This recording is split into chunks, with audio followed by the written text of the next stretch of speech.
ورحمة الله وبركاته. أهلا بيكم في قناة ساينس ببساطة مع ميس سارة. إن شاء الله بإذن الله النهاردة هنتكلم مع جريد 6 سنة 6. عاملين ايه؟ يا رب تكونوا بخير. شفتوا لي سن 1 ولا لأ؟ في حاجة وقفت معاكم؟ متنسوش لو حاجة وقفت معاكم تكتبولي في الكومنتس، بفرح جدا بالكومنتس بتاعتكم وبرد عليها باهتمام. طيب احنا خلصنا الحمد لله lesson 1، دلوقتي داخلين على lesson 2.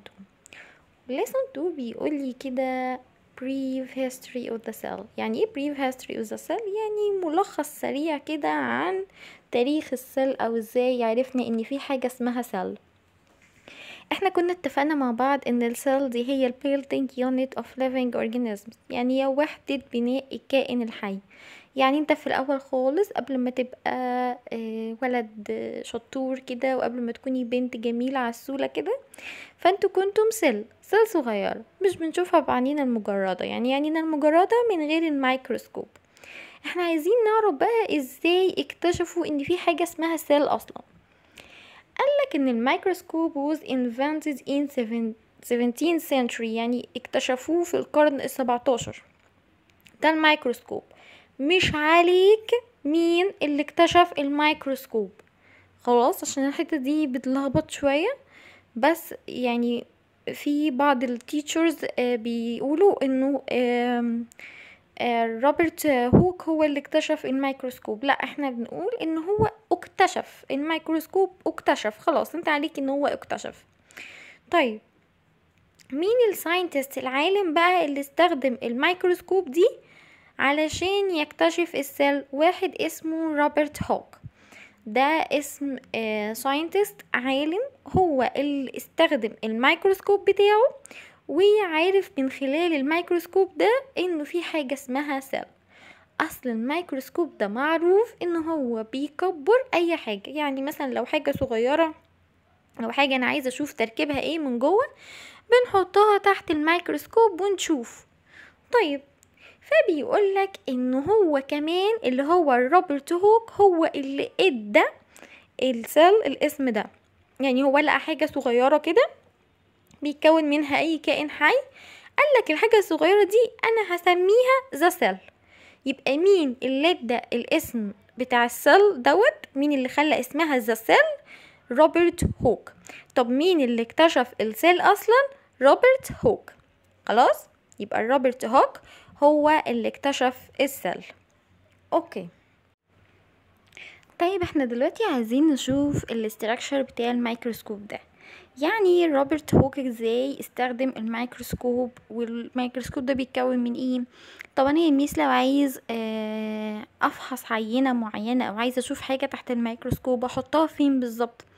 الجهاز ده هم ان شاء الله باذن الله هيوريهولكوا في المدرسة. طيب تعالوا نشوفه هو بيتكون من ايه واحدة واحدة كده. اول حاجة يا حبايبي هي الاي بيس. ايه الاي بيس؟ اللي هي العدسة اللي انتوا بتبصوا عليها. يعني انتوا لما المكان اللي انتوا هتحطوا عينكم فيه دوت اسمه اي بيس، اللي هي العدسة اللي انت بتبص منها. تمام. طيب وتاني حاجة لو خدتوا بالكم في التيوب دي، حاجة شبه الاسطوانة كده، وفي زرارين، زرار اسمه كورس فوكس، والزرار دوت هو اللي بيظبط العينة بتاعتك، وزرار تاني اسمه فاين فوكس، ودوت برضو بيظبط يعني مثلا عايز تكبر عايز تصغر هكذا. خلاص، يبقى احنا عندنا كورس فوكس وفاين فوكس اللي هما الزرارين. الزرار الكبير، العجلة الكبيرة دي اسمها كورس فوكس، والزرار الصغير اللي تحتيها دي اسمها فاين ايه؟ فاين فوكس. طيب وعندنا كمان objective lenses، يعني العدسات الشيئية. طب ليه اسمها objective lenses او العدسات الشيئية؟ لان هي اللي بتكون تحتها الشيء اللي انت عايز تشوفه.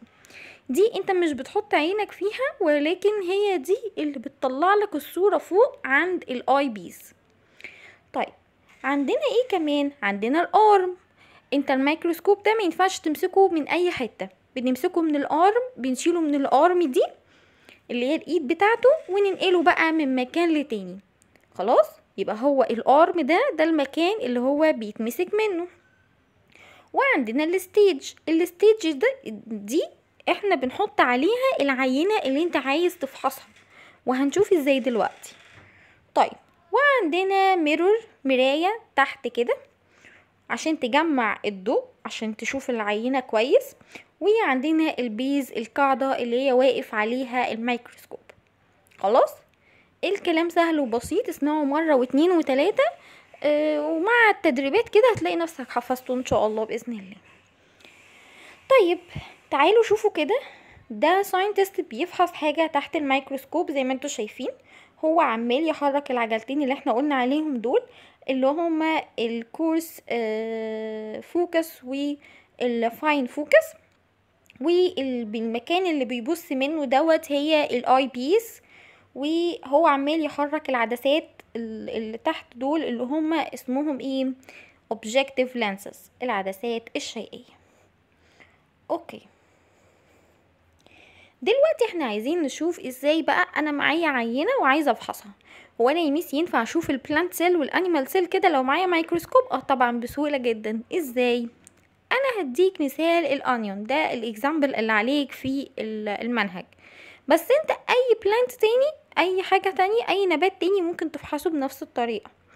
احنا هنجيب الانيون، البصل كبلانت يعني، وهنجيب الفورسبس اللي هي الملقاط عشان نعرف ناخد شريحة صغيرة من الانيون، وهنجيب 2 glass slides، يعني هنجيب شريحتين من الازاز، بيكون ازاز شفاف جدا، وبنجيب 2. وهنجيب دروبر اللي هي البتاع اللي بتنزل المية دي. تمام. طيب، واحدة واحدة كده نشوف هنعمل ايه. اول حاجة separate the thin membrane from the onion، يعني احنا هناخد طبقة رفنعة او شريحة رفنعة من البصل، وبعدين put it on the glass slide، يعني هنحطها على الجلاس سلايد، على الشريحة الازاز. وهنجيب الدروبر بتاعتنا ونحط فيها ووتر، ونحط نقطة ووتر على الانيون اللي احنا حطيناه على الشريحة الازاز. وهنعمل ايه بقى؟ هنغطيها بالشريحة التانية. مش احنا كان معانا 2 سلايدز، شريحتين، شريحة حطيت الانيون، حطيت نقطة مية، وحطيت الشريحة التانية. طيب، وبعدين put the slide on the stage، هنحطه على الستيج.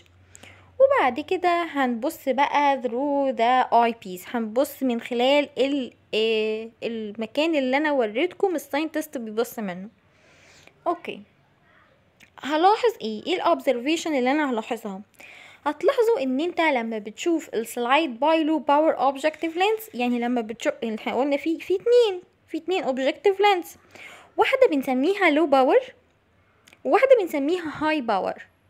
اللو باور دي بتوريك السيل ان سمول سايز، يعني بتوريك السيل بس بحجم صغير، خلاص مش بتعرف تشوف اللي جواها كويس.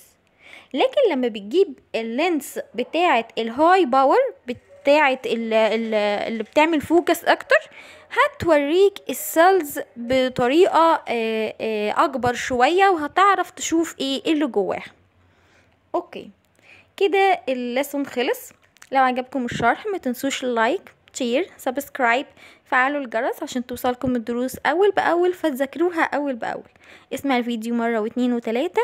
اي حاجة ما تفهمهاش اكتبولي في الكومنتس، بفرح جدا بالكومنتس بتاعتكم. مع السلامة، باي باي.